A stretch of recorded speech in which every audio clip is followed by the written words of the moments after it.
Hey guys, just want to give my thoughts on the Dungeons and Dragons movie. Went and saw it last night and had a blast. I'll tell you right up front, it's a great movie. It's 8.5 out of 10 for me. It's not perfect. No movie's perfect, but it is a good time at the theaters. It's funny and full of heart and just really well acted and put together. I was kind of expecting it to be lower budget and look cheesy, but it looked really good. The costumes they had, some of the practical effects were really good.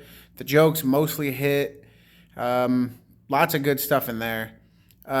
So if you're not a fan of Dungeons and Dragons, like the property, you don't really need it to watch this movie. There's some references and jokes that if you are a fan, you'll be like, oh yeah, hey, but like it won't ruin your enjoyment of this movie.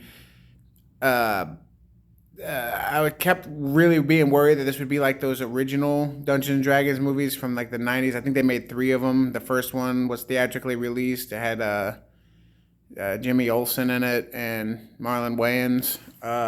Not good. I did like it when I was a kid. Bruce Payne, really good villain, but it just did not age well. And like, it's a good movie in the sense that it's so bad that it's good, not that it's actually a good movie. This is a good movie. Um, there's so many cool little set pieces. There's like this fat dragon who I fucking love and want one, and I mean he's from Dungeons and Dragons, but you don't need to know that to understand that he is adorable. Like at one point he rolls onto his back and has his tummy up like a big fat cat, and I was like, oh my god, I want that dragon. So yeah, it's lots of cool Easter eggs, like I said. Chris Pine, awesome in this role. Michelle Rodriguez, also pretty awesome.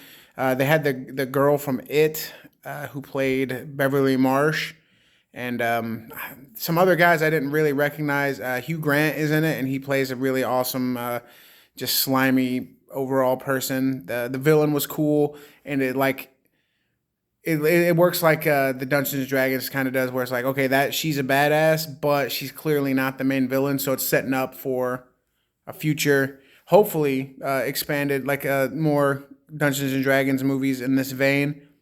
It was very had a lot of heart. I teared up a couple times, but I'm like a huge girl when it comes to these kind of movies anyway. I cry at every movie, anytime anything sad. Those YouTube compilations where it's like, oh, this dog missed his owner, and then the dog's sad. I get sad.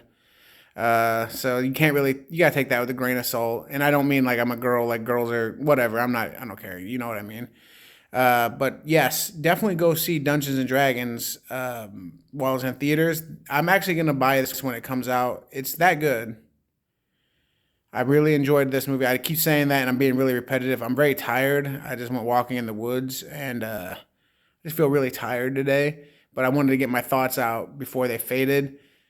This is so far this year. This is the best movie I've seen. So it's way better than Children of the Corn. I'll tell you that much. Peace.